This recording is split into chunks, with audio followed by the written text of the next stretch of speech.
Have you ever wondered why the more honest you are, the more invisible you become, why your calm is mistaken for weakness, your kindness for desperation? In a world obsessed with noise, being steady makes you a target. But what if the real power lies not in being seen, but in becoming unreadable? What if your silence, when mastered, becomes the sharpest form of control? This is not about playing games. It is about reclaiming your presence without explanation. Stay with this message. It may be the last time you ever feel the need to prove yourself again. Part 1. The hidden pain.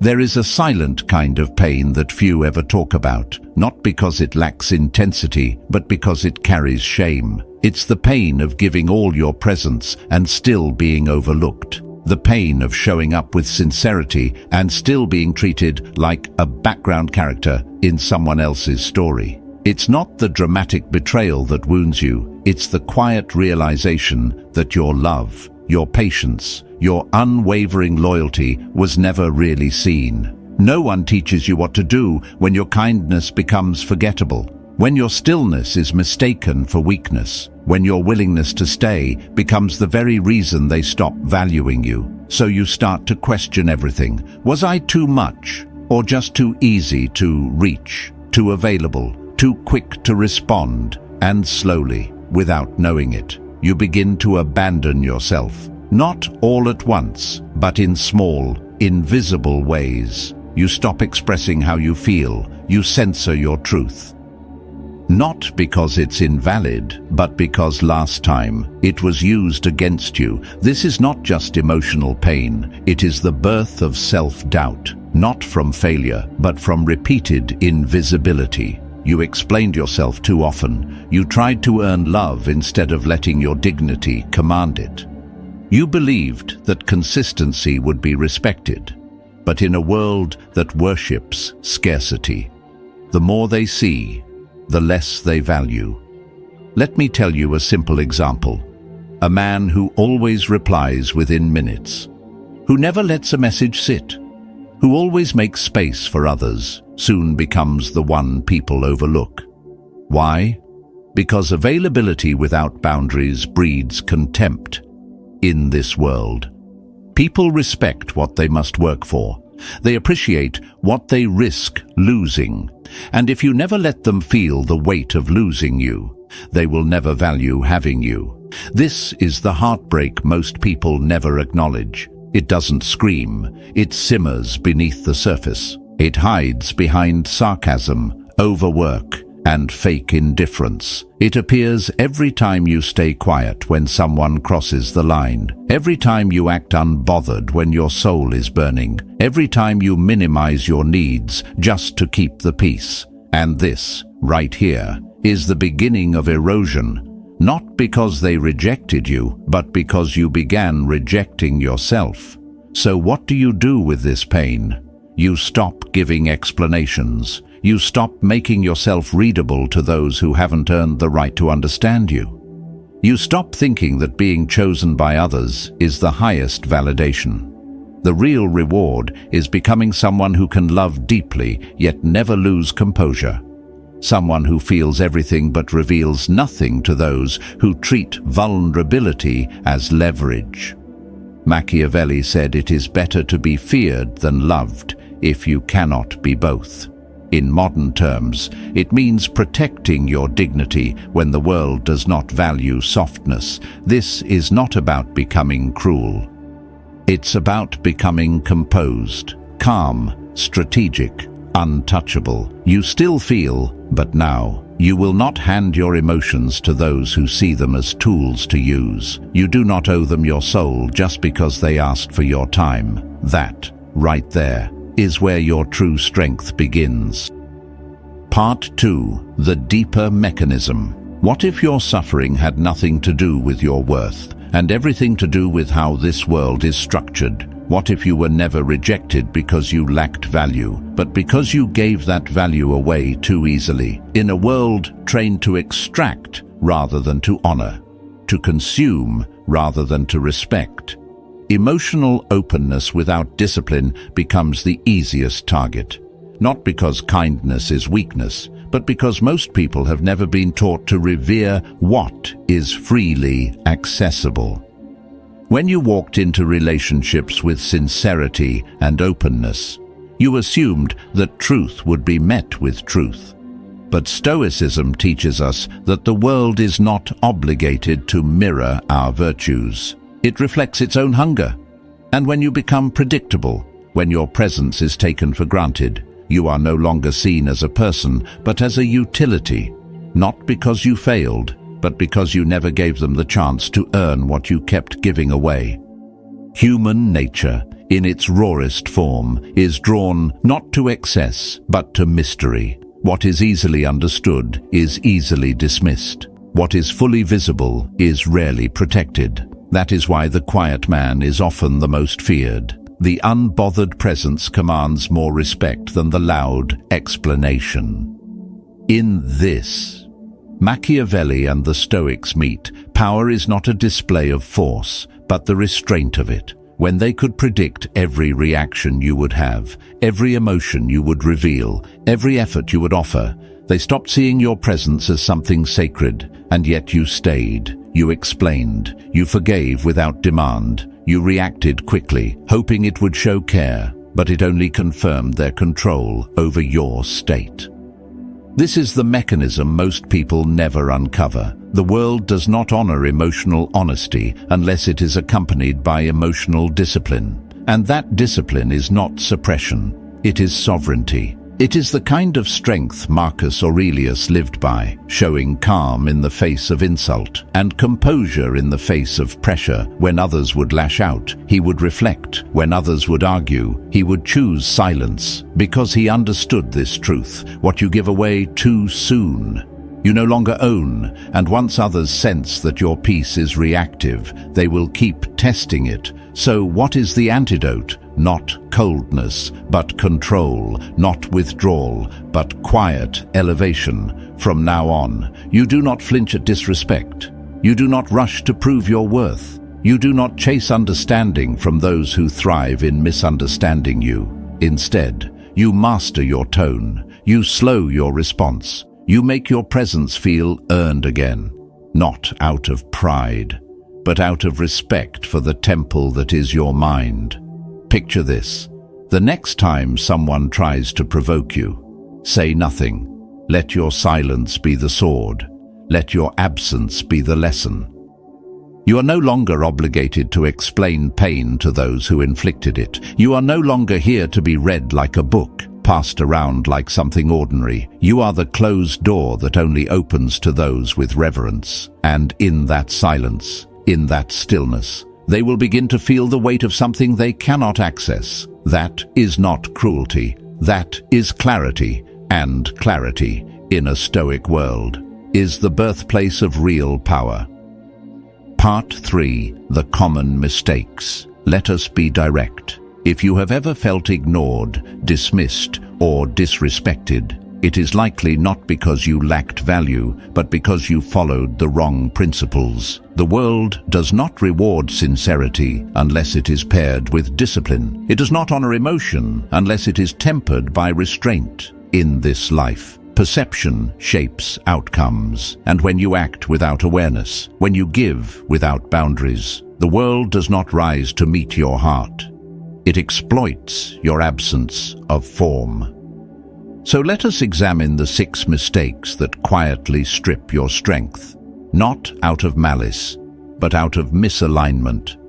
The first mistake is believing that affection will heal disorder. You assume that if you simply gave more of yourself, loved more patiently, they would change. But as Machiavelli warned, promises are shaped by convenience and broken by opportunity. Some people do not misunderstand your loyalty. They rely on it to trap you. They know you will stay, and so they push further. The Stoic path teaches you this. Do not offer your endurance to those who do not value your peace. The solution is not deeper affection, it is earlier departure. The second mistake is trying to explain your worth.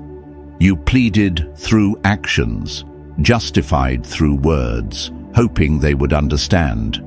But influence does not come through explanation. It comes through presence. A powerful man does not argue his value. He lives it. He watches who notices. He leaves when they do not. There is no victory in proving what should be seen. The third mistake is waiting for clarity from the source of confusion. You longed for an apology, a final word. But those who diminish you rarely gift you with understanding. Their silence becomes your prison only if you choose to stay within it. The Stoic does not wait for resolution. He creates it, not out of haste, but out of self-respect. The door does not close itself. You must. The fourth mistake is mistaking endurance for peace. You convinced yourself that staying in difficulty was strength, that tolerance was nobility. But the Stoics did not glorify survival. They praised clarity. True strength is knowing when a situation no longer serves your nature and stepping away without bitterness. You do not earn peace by enduring damage. You protect peace by removing yourself from it. The fifth mistake is justifying consistent disrespect. You made excuses for their sharp words, their absence, their cruelty. You rewrote their actions to soothe your discomfort. But let us be honest, repetition is not confusion. It is clarity. They did it because they could, because they believed you would forgive again. You teach people how to treat you by what you accept in silence. The sixth mistake is assuming that revealing your emotions is always strength. You believed that openness was a sign of confidence, but revelation without discernment is not power. It is surrender. Stoicism reminds us that emotion must be governed before it is expressed. There is no glory in offering your soul to hands that do not tremble to hold it. Speak only when your silence would cause greater harm. Reveal only what cannot be turned against you. These missteps are not reasons to blame yourself. They are lessons forged in the fire of experience. Each began with something noble: hope, loyalty, sincerity. But even virtues without structure become burdens. Now you see the cost of being too open, too patient, too available. From this moment on, you rise not by becoming hard, but by becoming selective. You speak only when needed. You act only with purpose. Your silence becomes a boundary. Your absence becomes your armor. Because power does not declare itself. It is known by its stillness, and felt by those wise enough to recognize its weight. Part 4. The Foundational Philosophy. Niccolò Machiavelli was not heartless. He was precise. He did not write for those who lived comfortably within illusions. He wrote for those who had tasted betrayal, who had suffered quietly, who had realized that the world does not reward good intentions. His philosophy is often mistaken for cruelty, but in truth, it is rooted in clarity. He understood what many still resist admitting. The world does not respond to the purity of your motives. It responds to what you project. You could live with wisdom, love, and honor. But if you appear desperate, if your emotions are ungoverned, if your actions are transparent and expected, the world will treat you as replaceable, not because you lack value, but because you gave away your advantage. That is why his most quoted line still cuts through the noise today. It is better to be feared than loved, if you cannot be both. Not because fear is superior, but because it creates caution. It establishes boundaries where love, without discipline, invites transgression. Love makes you soft in the eyes of those who measure worth by control. Fear, or more accurately in the Stoic sense, reverence, builds distance that commands respect. And that space, that untouchable aura, is where true presence is born. In the modern world, the battlefield is no longer made of swords or castles. It is made of impressions, silence, posture, and restraint.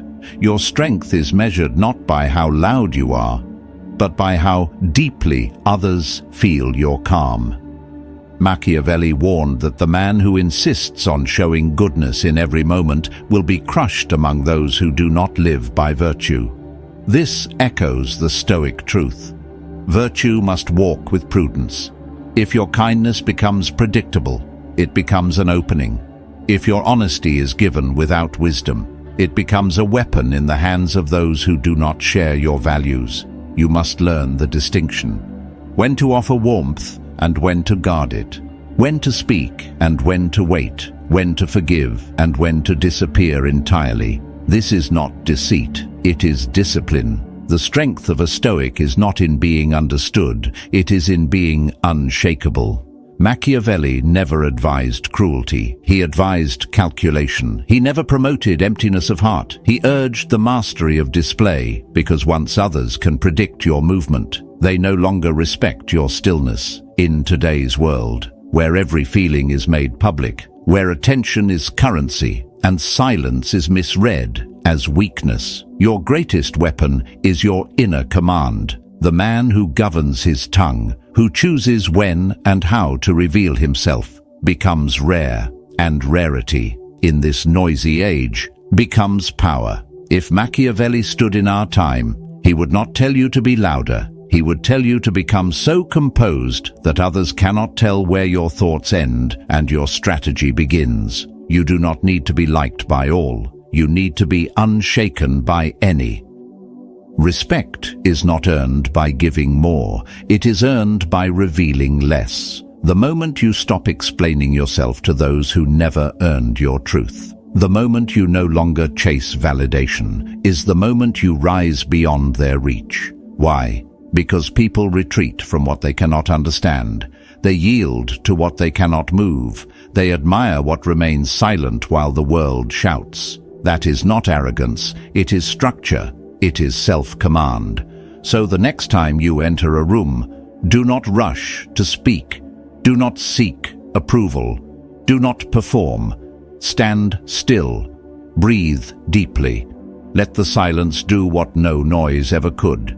Because in that moment, you are not trying to influence anyone. You are embodying presence. And that, above all else, is what makes you untouchable. Part 5. The shift in mindset. Stop asking why they hurt you. Start asking why you permitted it. That single shift in questioning marks the beginning of true inner command. Because until now, you may have seen yourself as a victim of the world's cruelty. But the Stoics remind us that we are never victims of others, only of our own failure to govern our reactions. You were not just wounded by their actions. You were following an old script, a role you did not write consciously, a role shaped by years of giving too much, seeking too fast, staying too long. And in that script, your silence was not wisdom, it was fear disguised as humility. Your kindness was not strength, it was a shield you used to avoid confrontation. Your loyalty was not virtue. It was a silent plea for recognition. But here is the liberating truth. You do not owe that version of yourself anything. You can step off that stage. You can stop performing for the approval of those who never earned your sincerity. You can reclaim the pen and rewrite your role, starting now, from this moment. You are not the one chasing, you are the one choosing, not the one waiting to be seen, but the one who decides who deserves your light, not the one explaining worth, but the one letting presence speak with no need for words. This is the death of the needy self. The self that once begged for love by being endlessly available, that once narrated every wound, hoping it would finally be heard, that once stayed in places where it should have walked away in silence. In its place rises a new version of you, a version grounded in clarity, in stillness, in discipline. You do not need to argue anymore. You do not need to correct their view. You do not need to be understood. Your absence will do the speaking. Your silence will become the wall that false intimacy can no longer cross. Imagine a man who walks into a room and does not speak much, but his very presence alters the pace of the space.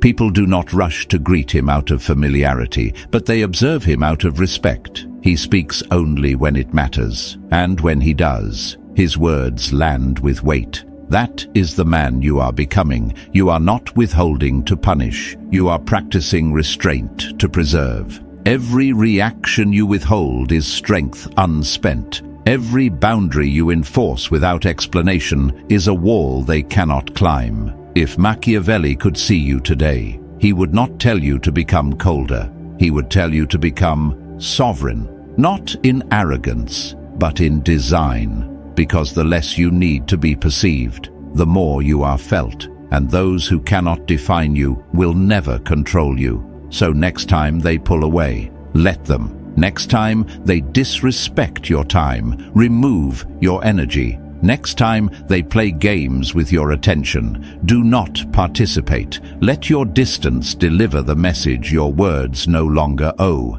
This is not suppression. This is structure. This is the architecture of peace. You are building an inner fortress where urgency cannot enter, where your silence is not weakness, but wisdom. And in that space, you no longer react to the noise of the world. You begin to shape it. This is the shift. You are no longer surviving their disrespect. You're commanding your presence, and that, right there, is what makes you untouchable. Part 6. Real-world application. Philosophy means nothing if it does not walk beside you through your daily life. It must shape how you enter a room, how you respond to silence, how you carry yourself when no one is watching. Without application, all wisdom becomes decoration. But when Stoic clarity is turned into habit, it transforms presence into power. So now we take these principles and make them your new nature.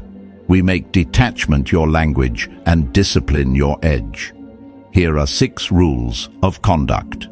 Simple. Stoic. Unshakable when practiced. Rule 1. Protect your access like sacred ground.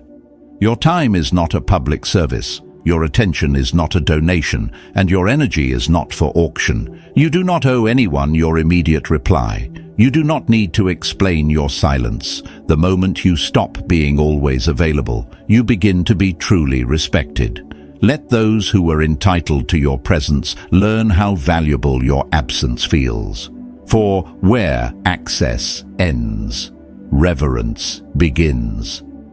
Rule 2. Master the rhythm of your presence. Do not rush to arrive. Do not respond with urgency to those who treat you as an option. Machiavelli once said the wise ruler waits, watches, and only acts when the moment carries weight. This is not laziness. It is discipline. Do not attend every battle.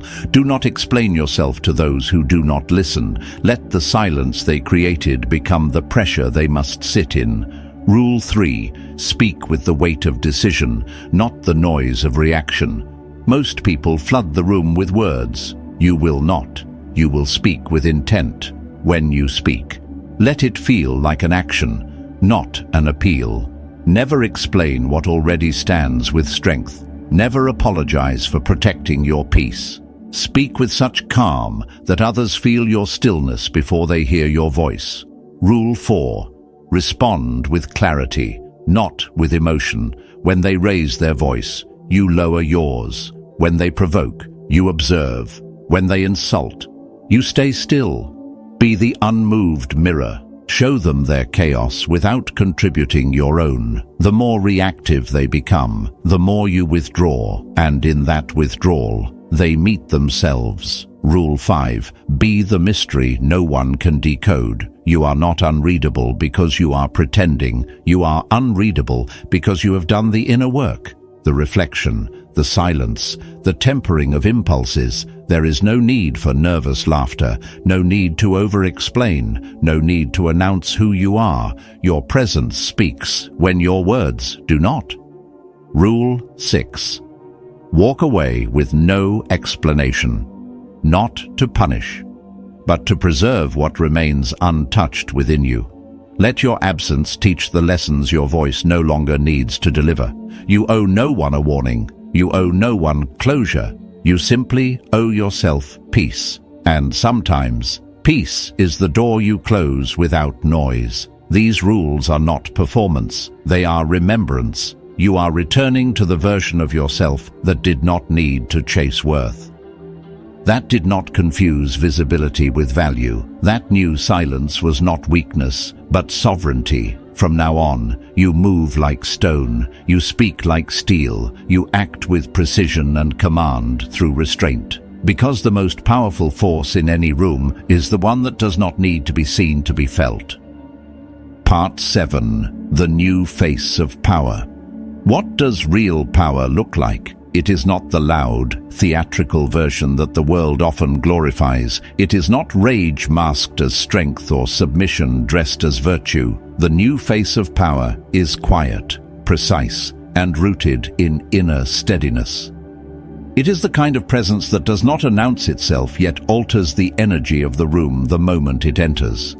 A powerful man does not posture. A powerful woman does not perform. They are not chasing recognition. They are grounded in something deeper: stillness, self-command, sovereignty. They do not seek to be liked. They do not adjust their tone to keep peace that was never real. They are not driven by the need to be understood. They have outgrown that hunger. Respect is not requested. It is generated through clarity and control. These individuals can love and still walk away. They can listen without yielding. They can feel deeply and yet remain still, because they understand that true strength is not revealed through reaction, but through restraint. They do not threaten. They vanish. They do not argue. They observe. They do not beg for closure. They create space that redefines access. And when they leave, the absence speaks volumes not through noise, but through weight. Their power is not in what they could destroy, but in what they choose to protect. They could dominate, but they choose peace. They could expose, but they choose silence. They could retaliate, but they choose to build. In the chaos, they remain composed. In the insult, they remain unshaken. In the betrayal, they do not collapse. They rise, alone, quietly, and with purpose. Not to prove anything, but to fulfill something. That is the power Machiavelli understood. Not control over others, but the rare mastery of self. And in that control, no one else holds the strings. If you have been rejected, dismissed, misunderstood, let that be the fire that forged a version of you that no longer flinches, a version that speaks less and means more, a version that does not need to be seen, because its silence becomes unforgettable. You don't need to explain your silence, you just need to embody it. Let them guess, let them wonder, while you protect your peace like sacred ground. If this spoke to you, type "Stand Alone" below. And if you're ready to master quiet power, subscribe and stay close. The next lesson begins soon.